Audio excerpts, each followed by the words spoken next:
I thought I'd make some salsa. Garlic, you can actually take it off of that, but I'm just gonna go ahead and leave it wrapped up. Take it out later. Tomatoes, 3 jalapeños, because I'm gonna put 3 guajillos also. And I don't want to make it too spicy. Some people don't like it. So these right here are called Guajillo, G-U-A-J-I.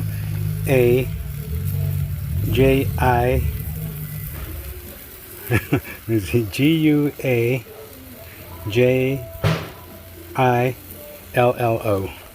That's these right here. So I'm going to toast them. After I toast them, I'm going to put them in some hot water to rehydrate for about, I don't know, 15 minutes. And then everything goes in the blender.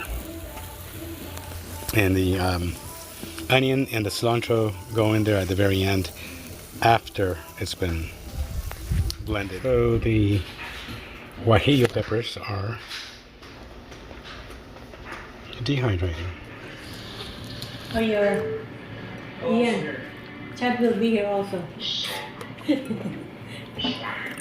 You'll see him.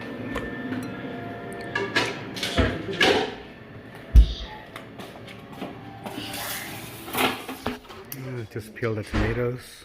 Got everything inside.